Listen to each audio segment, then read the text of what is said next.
Good afternoon. Good afternoon and welcome to the National Press Club. My name is Monroe Carmen. I'm president of the club and editor-at-large at Bloomberg Business News. I'd like to welcome club members and their guests in the audience, as well as those of you watching on C-SPAN or listening to this program on National Public Radio or the Global Internet Computer Network. Before introducing our head table, I would like to remind you all of our upcoming speakers. On Thursday, March 23rd, U.S. Trade Representative Mickey Cantor will discuss U.S. trade beyond China. On Thursday, March 30th, Mayor Rudolph Giuliani of New York City will address the club. On Friday, April 7th, we will have a breakfast event with Representative Dick Armey, the majority leader from Texas, who will report on the GOP's scorecard for the first 100 days.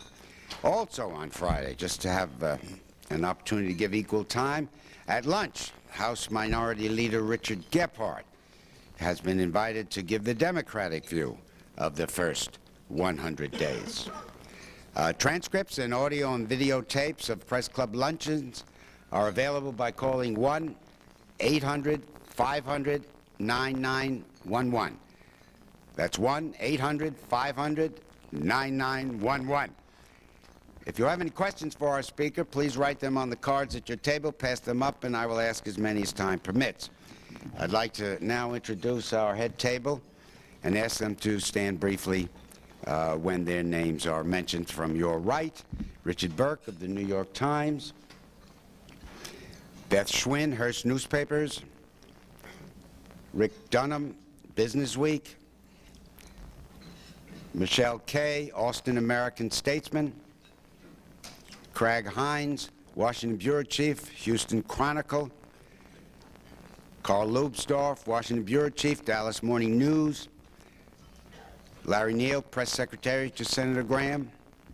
Skipping over our speaker for the moment, Mark Johnson, Media General Newspapers and Chairman of the National Press Club Speakers Committee, Dan Carney of the Houston Post and the member of the Speakers Committee who arranged today's luncheon, Ron Hutchison, Washington Bureau Chief, Fort Worth Star-Telegram, Sabrina Eaton of the Cleveland Plain Dealer, Dan Baltz of the Washington Post, Jim Barnes of the National Journal, and Lisa Richwine of States News Service.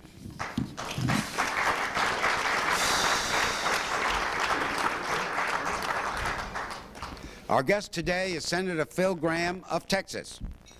He describes himself as the only, quote, true conservative, unquote, in the race for the Republican nomination to run for the office of President of the United States next year.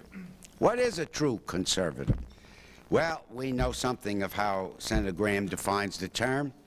He's against all this spending by the federal government, unless, of course, it benefits Texas. He's against crime, unless, of course, that requires banning ownership of assault weapons. He's against health care reform that requires employers to cover their workers. He's against spending American dollars to rescue Mexico. He's against affirmative action programs that favor minorities and women. He's against a woman's right to choose abortion. He's against Democrats in general and Bill Clinton in particular. So what's Phil Gramm for? He stands four square in favor of, quote, saving the American dream. That's the title of his address today. Hopefully, the senator will tell us how he plans to accomplish that should he become the nation's 43rd president. Right now, the polls show Senator Gramm is an underdog in the Republican primaries, at least to one of his rivals. Yet it would be a mistake, a serious mistake, to underestimate the senator. He's accustomed to beating the odds. He was born to modest circumstances. His father, an Army Master Sergeant, died when Gramm was still a teenager. His mother worked for a time in a cotton mill. As a youngster, the senator's biggest problem was learning to read. And for all you youngsters watching on television or listening on radio, mind this: he failed the 3rd grade, he failed the 7th grade, he failed the 9th grade. So those of you who are having trouble, there's hope. Here's a role model. When he finally did learn to read in high school, he rapidly made up for lost time. He earned a doctorate in economics at the University of Georgia and became a tenured professor at Texas A&M by the time he was 30 years of age. Without connections and a novice, Gramm entered Texas politics, winning election to the House of Representatives in 1978 as a Democrat. There he gained national recognition by organizing Democratic support for President Reagan's tax cuts and defense buildup. When resentful Democrats kicked him off the House Budget Committee, he switched to the Republican Party in 1983 and won the Senate seat he now holds.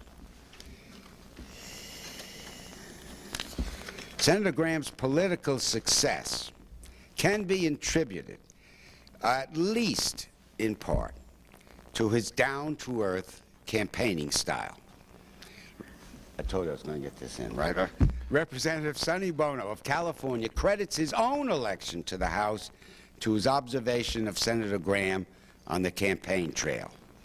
Bono tells how the senator roused an audience in small-town Texas to a feverish pitch with the now classic political line, "You can't eat corn if you ain't a pig."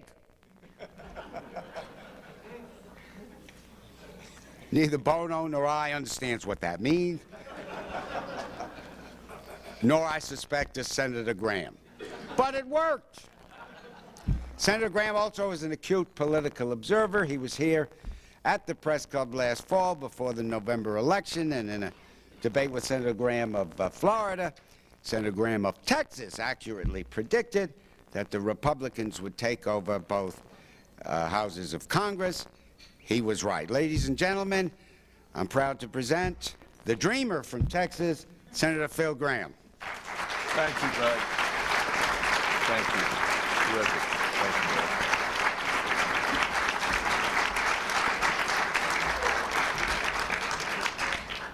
Thank you, Bud. And if you're listening on the radio and you hear a click and I go off, you know it was the loss of federal funding. Not that I ran out of anything to say. I'm very happy to be here, Bud. I want to thank you for inviting me. Over the weekend, some of my Republican colleagues on the Finance Committee, I read in the Washington Post today, spent the weekend with our Democratic colleagues and came back from that retreat thinking and sounding like Democrats. In fact, they're now saying that tax cuts are out of order in the Republican Senate. Well, let me assure you that tax cuts are in order in the Republican Senate. I am for them. They're part of our contract with America. And the United States Senate is not going to become a black hole for the contract for America. Now, today I'd like to talk about deficit reduction. I'd like to talk about the 10th Amendment and the passing of decision-making back to the states and to the people. And I'd like to talk about tax cuts. And I'd like to try to reconcile my thinking and I think the thinking of the Republican Party on these issues. And then I can't pass up the opportunity to say a little bit about running for president, trying to trade in the little shovel I had in the House for the bigger shovel I had in the Senate, for the biggest shovel we have in a free society as president, to do more of the work of the American people on exactly the kind of issues that I want to talk about today. First of all, I believe that the federal government is too big, too powerful, too expensive, too distant, and increasingly too hostile, and so do the American people. Bud noted the last time I was here, I predicted that Republicans would take over the Congress, and they did. And they took over the Congress because the American people said to their government, stop the taxing, stop the spending, and stop the regulating. Now, we are obviously in a debate, mostly in the Senate, about what to do about the role of government in a free society. We have some people who argue with some logic, though I think not correctly, that there is an inconsistency in the goal of balancing the federal budget and letting working people keep more of what they earn to spend themselves, to invest for themselves in their future and the future of America. I see no such inconsistency. First of all, let me try very briefly to break the budget into several parts. First of all, I believe that you have to look at the entire $1.6 trillion federal budget and apply what I call the Dickey-Flatt test to it. I pledge that by the end of the campaign that every person in America will know the Dickey-Flatt test, but knowing that this is a very enlightened group, I know you know the Dickey-Flatt test. And basically what we have to do to meet the Dickey-Flatt test in government spending is ask the question, do the benefits we derive by spending money on this program equal or exceed the cost we impose on hard-working men and women like Dickey-Flatt, who, in the case of Dickey-Flatt, a printer from Mahia, never quite gets that blue ink off the end of his fingers.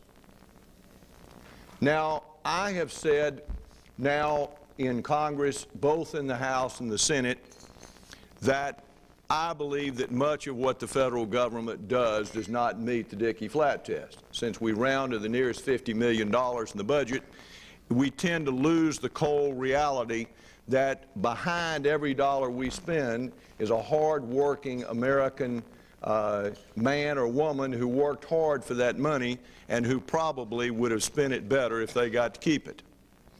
I believe if we apply the Dickey-Flatt test to discretionary spending and to entitlements, that a substantial part of the federal government will not stand up to that test, and the way to balance the budget is by applying the working man and the working woman test to the federal budget. But there are programs that would meet the Dickey-Flatt test that still should not be undertaken by the federal government. And it's those programs that I want to talk about in terms of passing power and funding back to people and back to state and local government.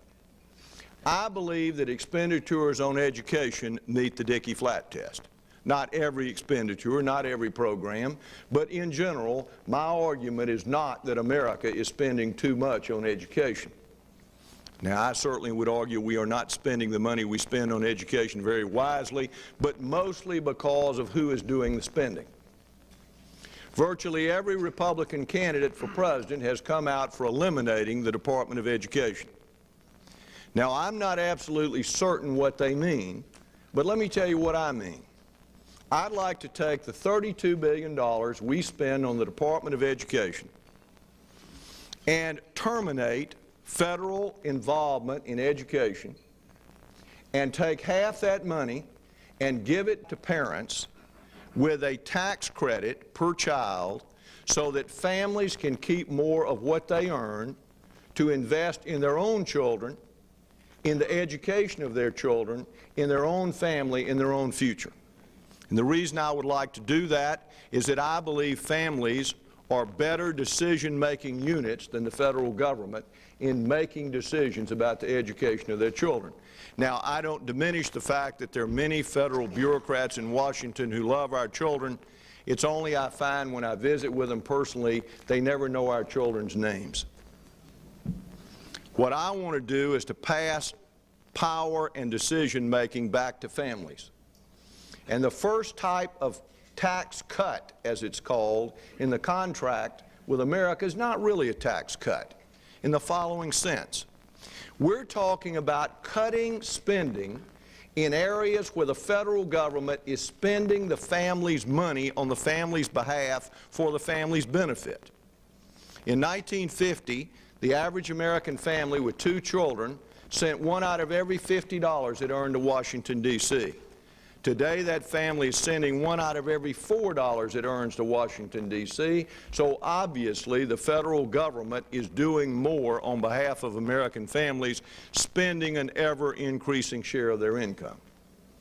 I want a tax credit for children so that working families can keep more of their own money to invest it in their own children, and I want to terminate or reduce federal expenditures, such as in the Department of Education, not because I want to spend less on education, not because if we went into other areas I want to spend less on housing or less on nutrition. Bill Clinton and the Democrats to the contrary. The debate is not about how much money is going to be spent on education or housing or nutrition or all the other things that we're all for. The debate's not about how much we're going to spend on those things. The debate is about who's going to do the spending. Should the federal government be doing the spending, or should the family be doing the spending? I know the federal government, and I know the family, and I know the difference. And since we're betting the future of America, I want to bet the future of America on families and not governments. So when some of my colleagues are saying that they are not for letting families spend more of their own money on their own needs, and they want the government to keep providing for those needs for them, they do not speak for me, and they do not speak for the party that I know, and to the Republican grassroots supporters that I'm meeting every weekend all over America. And I want to assure you, I feel very strongly about this issue, and we are going to vote on letting working families keep more of what they earn in the United States Senate. Now, let me take the second part of this issue as it relates to business. We all understand that we're getting ready to reform welfare, and we're going to ask millions of people that are riding in the wagon on welfare to get out of the wagon and help the rest of us pull. Those of us who are being honest have got to admit that in some cases that's going to be difficult. So we want the economy to be strong. We want to create more jobs, more growth, more opportunity for America. Now, you can argue that the federal government is doing that. The federal government's got all kinds of programs in the Department of Commerce where we're subsidizing American business to do various things. We've got all kinds of programs in the Labor Department, in the Agriculture Department. We've got all kinds of programs at SBA where the government is deciding where investment should occur. The government is deciding what technology deserves public support. I think Secretary Rice called that corporate welfare. The day he came out and said that, I said I'd like to see that list, that I thought I might want to co-sponsor that bill in Congress. He disappeared for about 2 weeks. I thought he might have been killed and his body hidden somewhere. But he wrote me a letter the other day, so I know that he is still out there. And I want to renew my offer to work with the administration. But let me tell you what I want to do with the money. I believe instead of the federal government spending public funds to, quote, stimulate business and to encourage investment, something that no reasonable, rational person in 1995 could believe that government is capable of doing. I want to go back and cut those programs. And I want to use the savings to cut the capital gains tax rate, so that rather than the government trying to decide where jobs are created, we can have the market system decide where jobs are created, so that people who have ideas, who have a vision for a new business or a new product, can benefit if they're willing to put their assets at risk or convince others to in making an investment. Now, I know I want to give Bill Clinton equal time. If Bill Clinton were here, he'd jump up and down and say, if you cut the capital gains tax rate, do you realize that if rich people put their capital at risk and they create jobs, that they'll profit? Yeah, I realize it. The system is called free enterprise. Mr. President, this is America. And if America is going to be saved, it is going to be saved at a profit. I have had many jobs in my life. I've worked in a peanut processor, I've worked in a boat factory, I've worked in a cabinet shop, in addition to all the traditional grocery store jobs and newspaper jobs. But I have never been hired by a poor person. Now, I know that's kind of a startling statement, but if you'll think back on it, I think you will find that no poor person ever hired you. That for the great majority of us, we got jobs and got our foot on the bottom rung of the economic ladder because somebody else had gotten their foot on the bottom rung, climbed way up on that ladder, and then they accumulated capital and they put it at risk, and it gave us a chance to get a job. I want to do that again in America. I don't want the government to do it. I don't want the government to decide where investment is going to occur. I want the private sector to make those decisions because I want real jobs with real opportunity and real growth. That's what the Contract for America is about. It is not a question of cutting taxes on business. It is a question of taking money that we are now spending very inefficiently, almost always with political motivation, to try to, quote, help business, to try to create jobs. I want to cut those programs and terminate many of them and use that money to fund cutting the capital gains tax rate so that we can have the private sector create the jobs we need to induce people to take risk and to engage in enterprise. Now, when we're talking about reducing the deficit, I am not aware that there has been a single major proposal to eliminate the Department of Education as part of deficit reduction. And I am not making that proposal. I'm talking about letting parents and local school boards, I forgot the other half of the equation, give half the money to parents and let them invest it in their own children's education, give the other half of the money to the states and the local school boards, and let local parents, local teachers, and locally elected school board officials set education policy. If I become president, I am a teacher, but I don't want to be the education president. I want families to have education parents. I think we have proven beyond any doubt to any reasonable person that the federal government cannot run education in America. I long for the day when we're going to prove to people that government cannot create jobs, growth, and opportunity either. So, to conclude this point, what we're talking about in what is being referred to here as tax cuts is simply the transfer of the ability to spend the money you earn back to you so you can invest it in your own children, in their own well-being, while we reduce spending on programs that we were spending on your behalf or on your children's behalf. And in terms of cutting the capital gains tax rate, we're not talking about giving business something.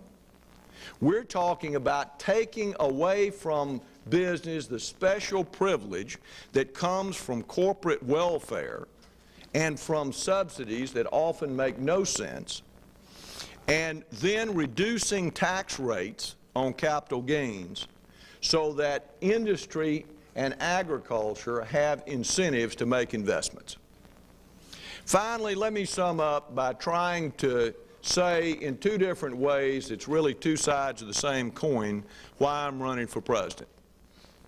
I'm running for president in part because as a young congressman, I was the author of the Reagan budget in the House.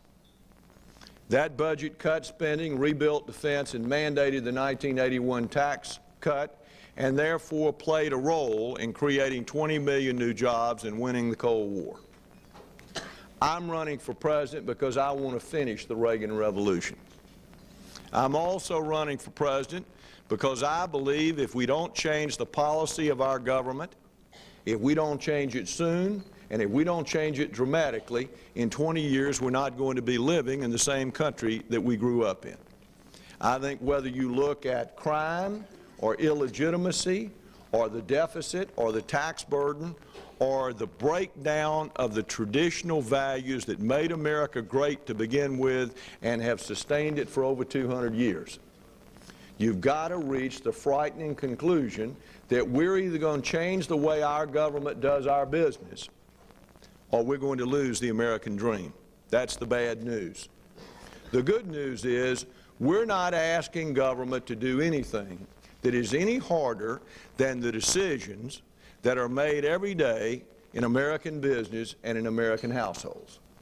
We're not asking the government to do anything harder than literally hundreds of thousands of businesses in this country have had to do to restructure their businesses to stay in business in the last year. We're not asking the government to make any decisions that are tougher than decisions that are made by real parents in real households in America where you're saying no to people you love the most, your children.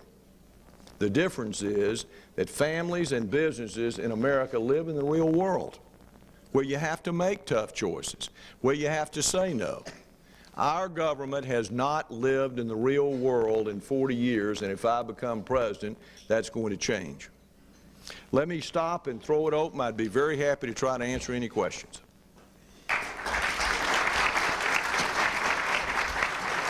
Thank you, sir. For openers, you claim to be the true conservative, the only true conservative in this race. That's compared to Senator Dole. Now that Pat Buchanan has entered the race, does that render you the only true moderate? Well, listen, first of all, thank you for making the point about Senator Dole. I never challenge anybody's statement. I thought I said that I was conservative before conservative was cool. And I thought I said that of all the people running for president, I was the most committed to fundamentally changing American government. In terms of Pat Buchanan, there are a lot of issues that I agree with Pat on. I do not agree with Pat that we can build a wall around America and that we can turn over leading the world to somebody else. And I don't accept the idea that Americans can't compete. But what I'm going to try to do in this campaign is to define my vision, to talk about the problems that face America, and I'm going to try to tell people the truth, which is sometimes unpleasant.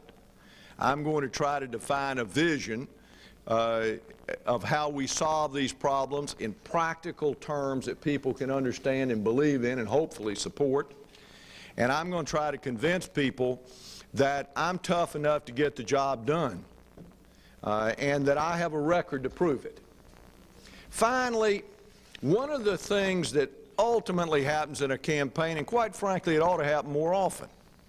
I think Bill Clinton is going to mean it's going to happen more often than it used to, and that is every politician ought to be called on to square their rhetoric with their record.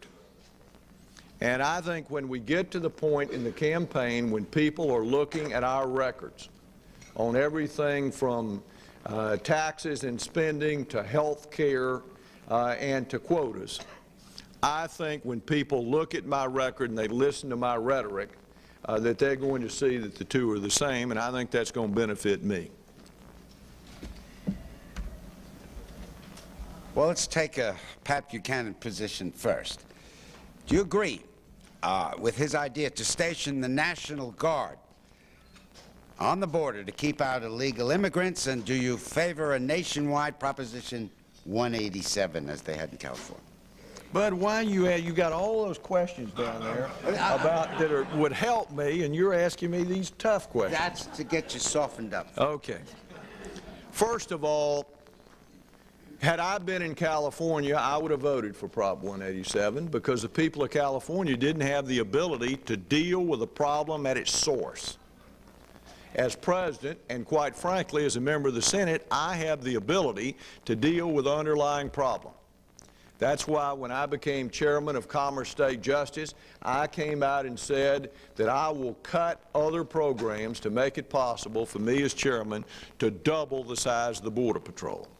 And that is a down payment on my absolute commitment to gain control of our federal borders.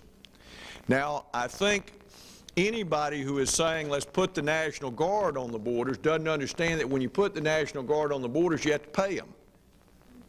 And I think it makes more sense to recruit people into the Border Patrol and train them for that type work and to commit the resources to do it in that way. That's how I would do it.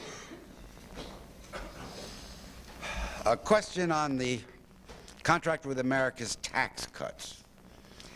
You have been identified for a long time with deficit reduction. So the questioner asks, doesn't the $500 a child tax credit, by adding $180 billion to the debt, hurt future taxpayers who cannot vote today, as well as possibly encouraging people to have children, even those who cannot afford them?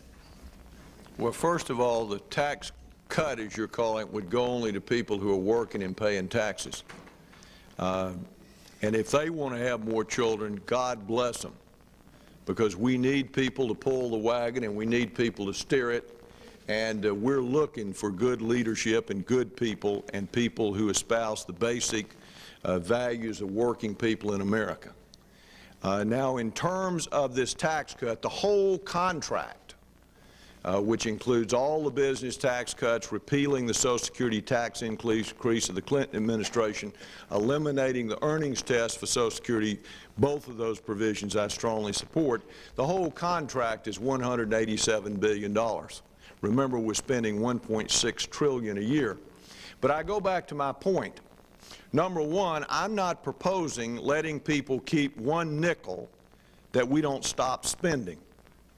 What I'm proposing is taking the very programs for the family, for business, where we're spending people's money on their behalf when they could spend their own money better for themselves, stop the programs from spending money on their behalf and let them spend money for themselves.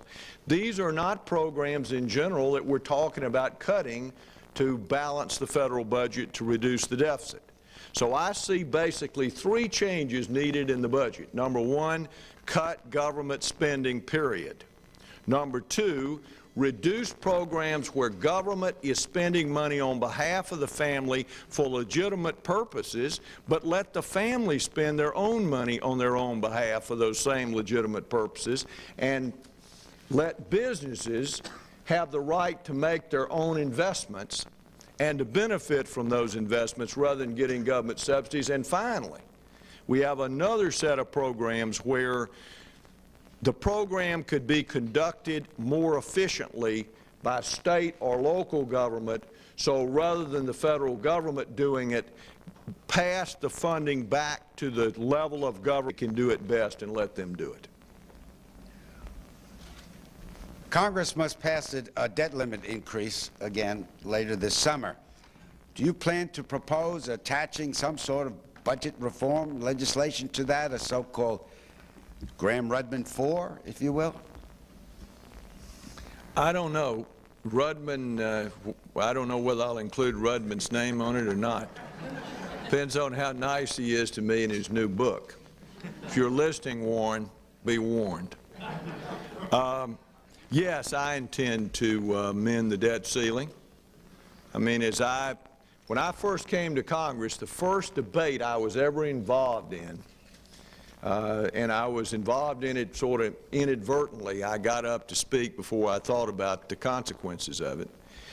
We were debating the debt ceiling, and then Majority Leader Jim Wright got up and said, in terms nobody would use today, that if your spouse went out and spent a lot of money, that any gentleman would pay the bills.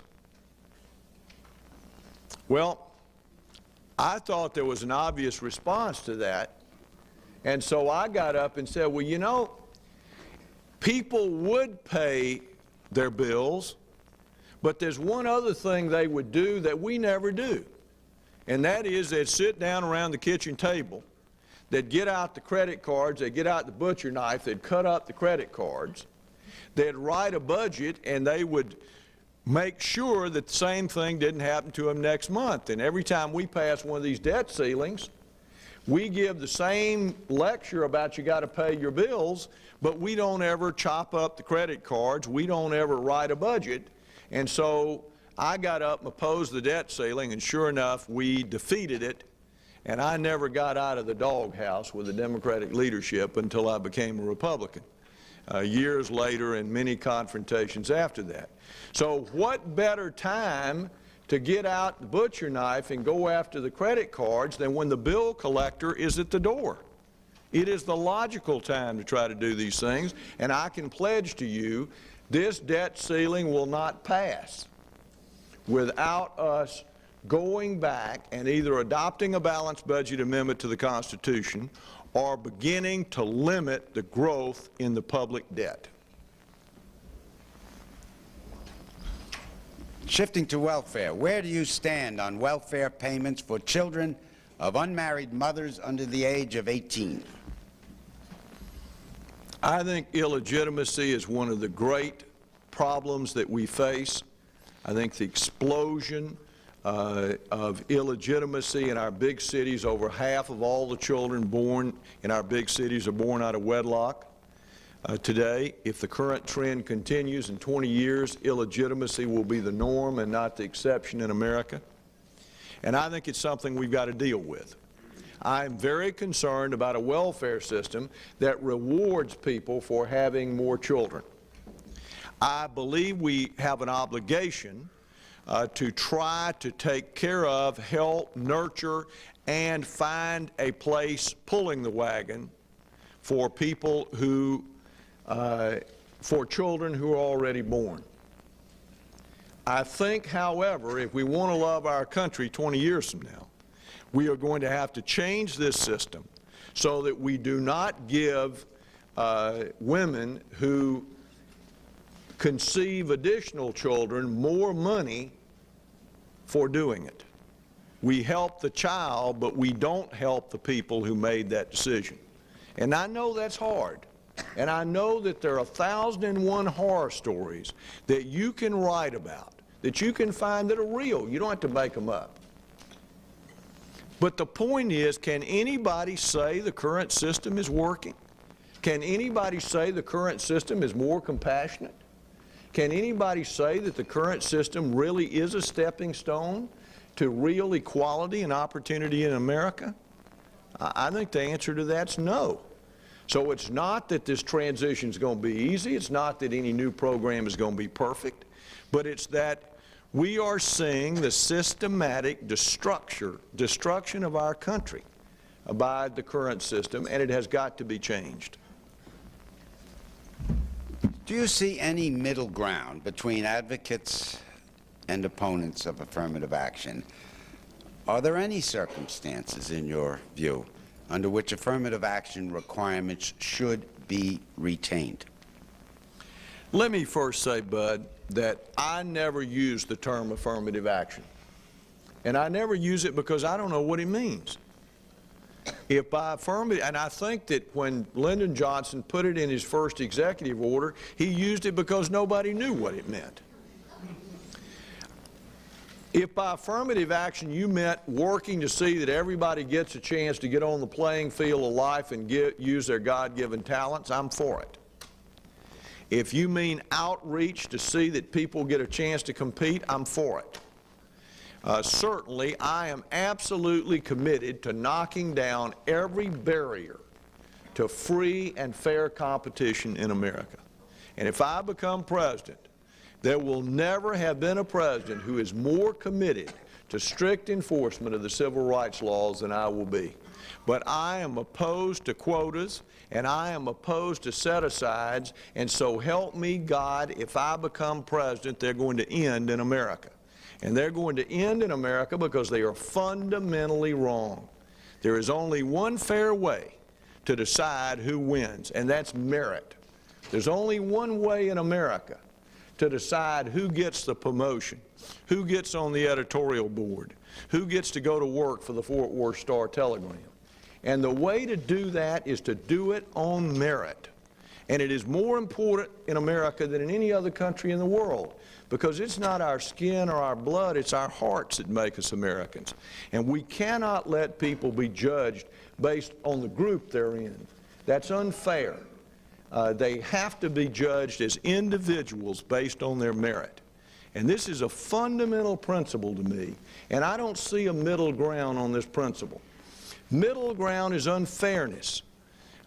It is divisive to say to one person that you're either going to be advantaged or disadvantaged based on who your daddy was or where you came from. That's just not the American way. Our parents and grandparents and great-grandparents came to this country from all over the world to be Americans, to get an opportunity to compete and succeed or fail on their own individual merits. And there can't ever be another way that's the American way on this issue.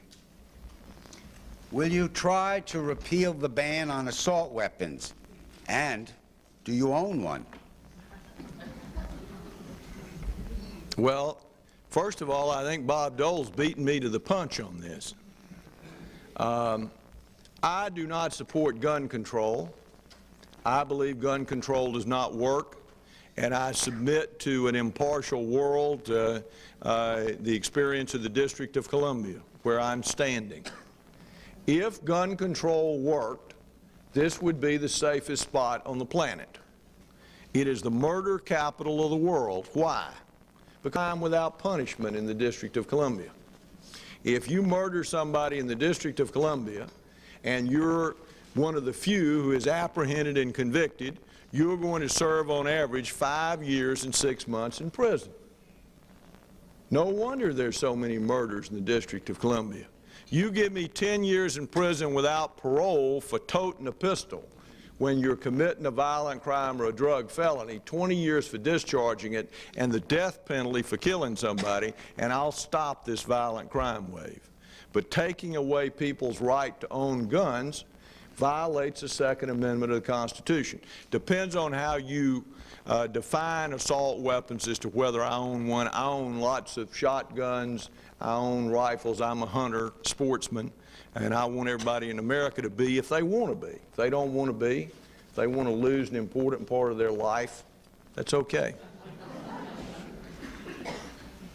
How has the Mexican financial crisis affected your view of free trade agreements with the rest of Latin America, especially now that Chile has been invited to become a part of NAFTA? First of all, it's in no way affected my view.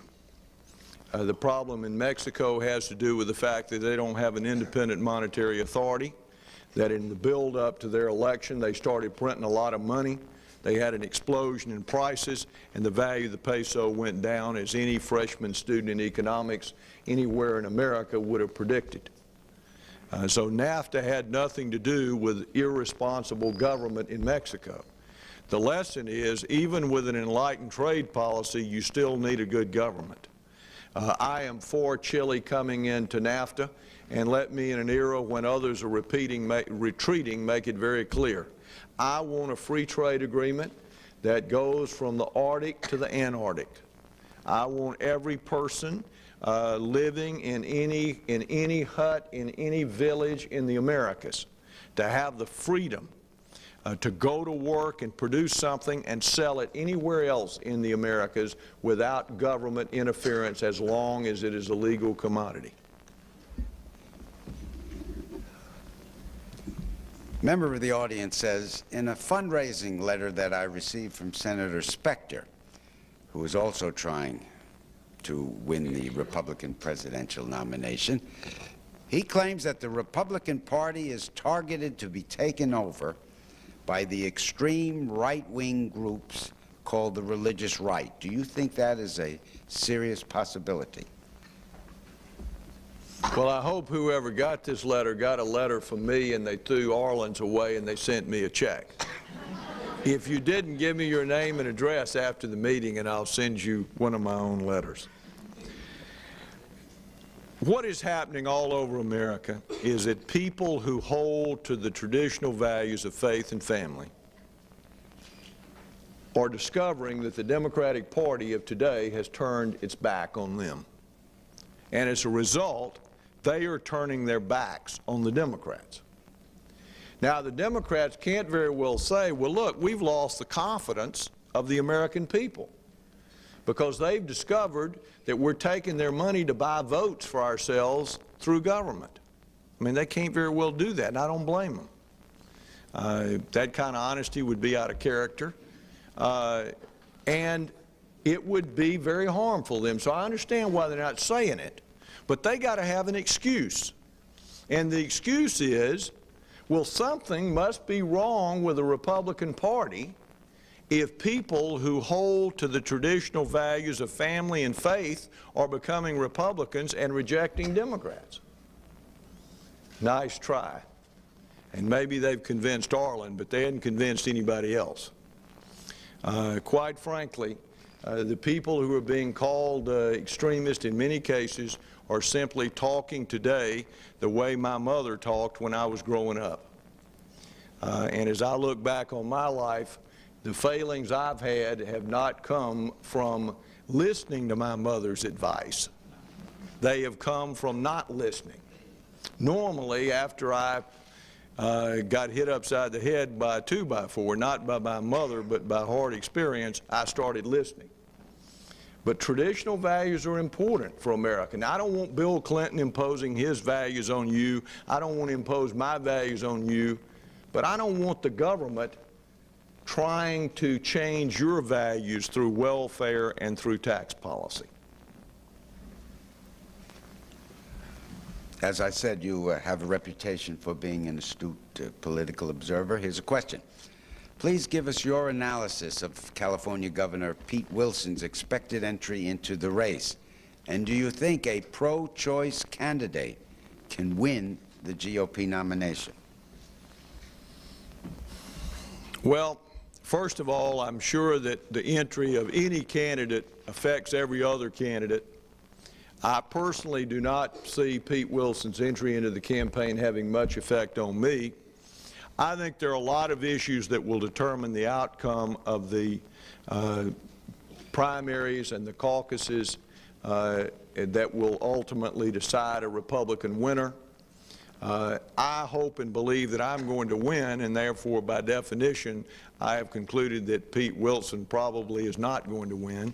I was very encouraged at the Republican State Convention in California that when delegates expressed their preferences in a poll, that 56% of them were for me, and 14% of them were for Pete, and 12% of them were for Bob Dole. Now, obviously, I still have some work to do in California to get that 14% and that 12%, but I think we're making progress. Several questioners, now that we're into politics, request that you discuss the issue of the vice presidency. Will you make a Sherman-esque statement about your willingness to be a vice presidential candidate in 1996? Well, I thought you were going to ask me who I was going to pick. The other day I was in one of our larger states, and someone with the local press corps said, well, now, when Bob Dole was here, he said he would consider our governor. Our governor was on his short list. Is he on your short list? And I thought for a minute, and I said, if Bob Dole had as many delegates as he has people on his short list to be vice president, he'd already be the nominee. I don't even have a single delegate. And so I think it'd be pretty presumptuous about me talking about who I would pick as my running mate. And as a result, I just hadn't felt comfortable in doing that. If I win the nomination, I'm going to sit down and try to figure out who the best person to make the offer to, and hope that they would join my effort. In terms of me, I'm running for president. That's the job I would like to have, and that's the one I'm going to seek. All right, well, take a look at the other party. Do you expect that President Clinton will face a primary challenge, and if so, from whom? Well, I didn't consider myself an expert on the Democratic Party when I was a Democrat. They never listened to me on anything. I believe that Bill Clinton will be the nominee. I think the process, the front-loaded primaries, is very much help an incumbent. I don't think Bill Clinton is a good president, but I think Bill Clinton is a great politician. And when he tells people that he feels their pain, they forget that he caused it. And I think, quite frankly, that if our party, and knowing that y'all are working people, I just assume you're Republicans, I believe we would be very, very foolish to assume that Bill Clinton is just going to gently fade away and show back up in Arkansas. I mean, there's some things about our president that I admire. He's tough. He didn't get here by being a pansy. His views may be totally at variant with the thinking of Americans. They may be outmoded. They may have been rejected. But he hadn't gotten the message yet. And I think if we're going to beat him, we better have a vigorous candidate who can get out and ride on the bus, who can and will kiss lots of babies, and who is willing to get out and take on Bill Clinton, because I think we're going to have a tough campaign. I hope I'm the nominee because I believe I can beat Bill Clinton. I think Bill Clinton is going to try to run a class warfare campaign. I think he's going to try to pit people against each other based on their income. I think he's going to try to divide the country. And I think I'm the one Republican candidate that can chew him up and spit him out on that strategy. Nobody is ever going to say that I am a country club Republican. And nobody is ever going to be able to say I can't relate to real people and to working people. So that's a campaign. I look forward to the general election. There are a lot of people that are running in the primary that I'm close to, that are my friends, that I admire, and that makes campaigns hard. I especially admire Bob Dole. I know everybody wants to write these stories that Bob Dole and I hate each other and that there's this bitter conflict. The plain truth is it's not so. And it's going to be a hard primary as a result. But I want to tell you, in the general election, if I'm the nominee, there's going to be a great joy in running against Bill Clinton. In fact, his former press secretary said it best when he said it would be a good campaign for America. It would give people a clear choice. I think America's ready to make that choice. I'm ready to give it to them. In that context, why do you think you have a reputation for being a mean pit bull? Actually, I don't see how anybody could look at my face and think that there is a mean bone in my body. The only mean in me is that I mean it. And you know, it is interesting, and I do admit that from time to time my mother reads articles who say that, and she's greatly distressed at how y'all are confused. But let me say this, it is a strange phenomenon that in our real lives, which for many of us, the most important part of our real life is being a parent.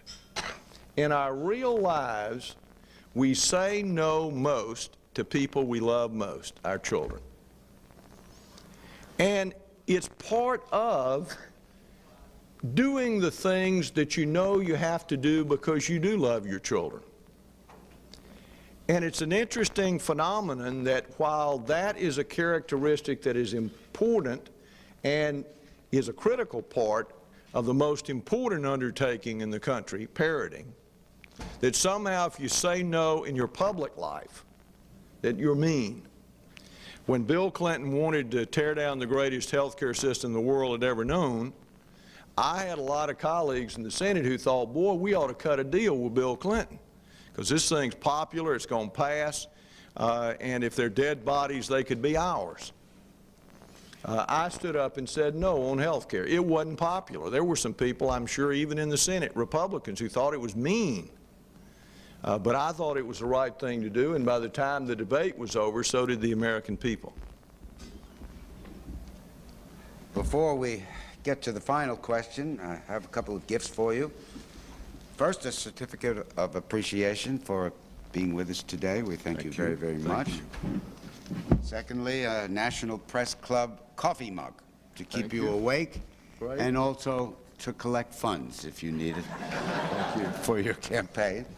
And finally, the last question. Do you agree with Newt Gingrich that most editorial writers are unreconstructed socialists? I always like to read their editorials and see what they say about me first before I make those decisions. Now, I think, let me put it this way. I think everybody in public life has to sort of come in their own mind to some reconciliation with the media. My own view of the media has always been that it's the battlefield on which the war of ideas is fought.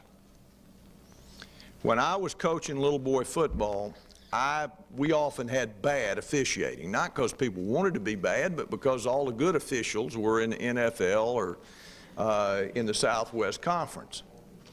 And I found my first year coaching that I complained about the officiating, and what I did is I ended up demoralizing myself and the team.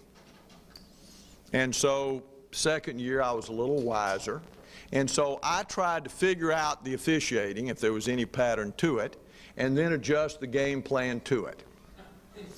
I do believe that there is a higher standard of credibility in the American media today for a conservative than there is for a Democrat, than there is for a liberal. Democrat, same thing.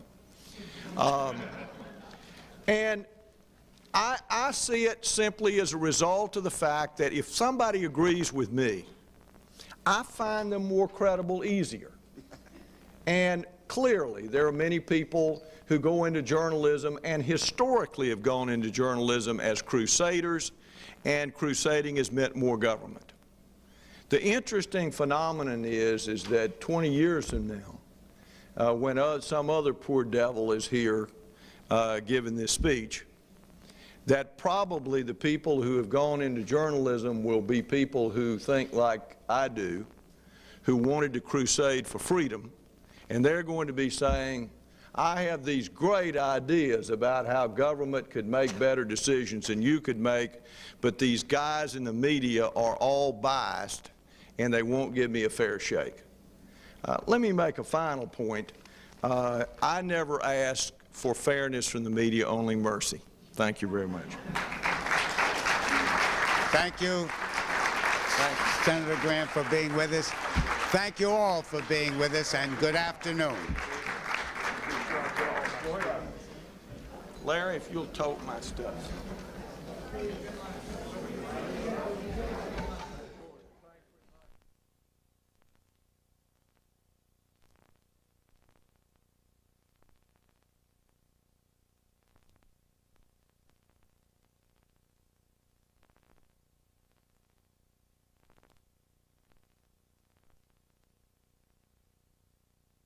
In primaries, at least to one of his rivals, yet it would be a mistake, a serious mistake, to underestimate the senator.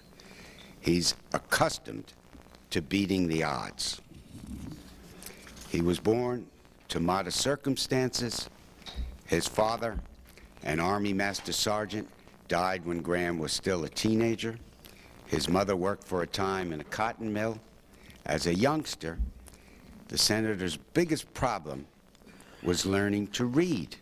And for all you youngsters watching on television or listening on radio, mind this: he failed the 3rd grade, he failed the 7th grade, he failed the 9th grade. So those of you who are having trouble, there's hope. Here's a role model. When he finally did learn to read in high school, he rapidly made up for lost time. He earned a doctorate in economics at the University of Georgia and became a tenured professor at Texas A&M by the time he was 30 years of age. Without connections and a novice, Gramm entered Texas politics, winning election to the House of Representatives in 1978 as a Democrat. There he gained national recognition by organizing Democratic support for President Reagan's tax cuts and defense buildup. When resentful Democrats kicked him off the House Budget Committee, he switched to the Republican Party in 1983.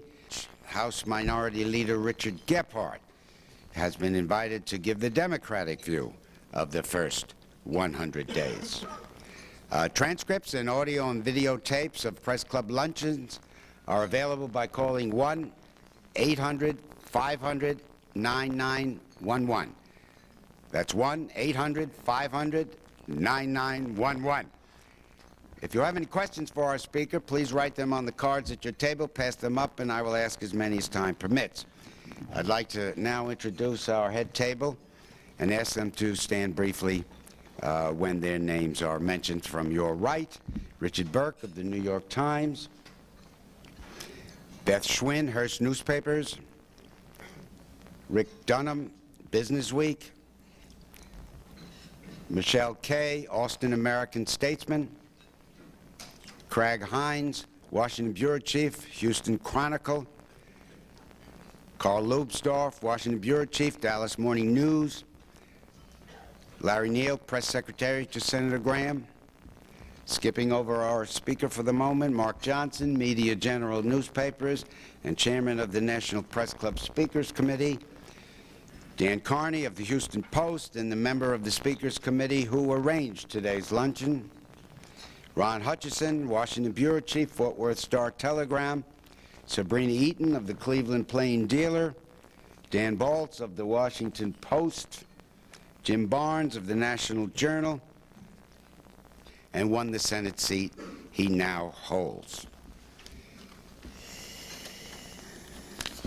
Senator Gramm's political success can be attributed, at least in part, to his down-to-earth campaigning style. I told you I was going to get this in, right? Representative Sonny Bono of California credits his own election to the House to his observation of Senator Gramm on the campaign trail. Bono tells how the senator roused an audience in small-town Texas to a feverish pitch with the now classic political line, "You can't eat corn if you ain't a pig." Neither Bono nor I understands what that means, nor I suspect does Senator Gramm. But it worked.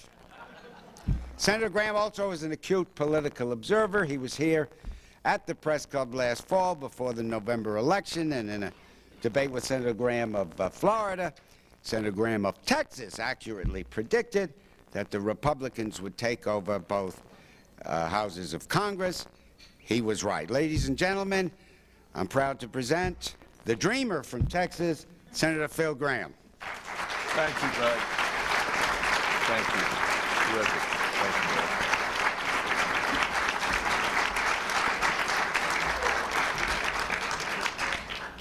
Thank you, bud. And if you're listening, And Lisa Richwine of States News Service.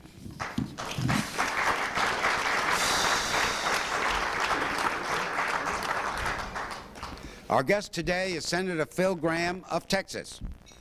He describes himself as the only, quote, true conservative, unquote, in the race for the Republican nomination to run for the office of President of the United States next year.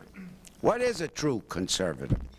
Well, we know something of how Senator Gramm defines the term. He's against all this spending by the federal government, unless, of course, it benefits Texas. He's against crime, unless, of course, that requires banning ownership of assault weapons. He's against health care reform that requires employers to cover their workers. He's against spending American dollars to rescue Mexico. He's against affirmative action programs that favor minorities and women. He's against a woman's right to choose abortion. He's against Democrats in general and Bill Clinton in particular. So what's Phil Gramm for? He stands four square in favor of, quote, saving the American dream. That's the title of his address today. Hopefully, the senator will tell us how he plans to accomplish that should he become the nation's 43rd president. Right now, the polls show Senator Gramm is an underdog in the Republican.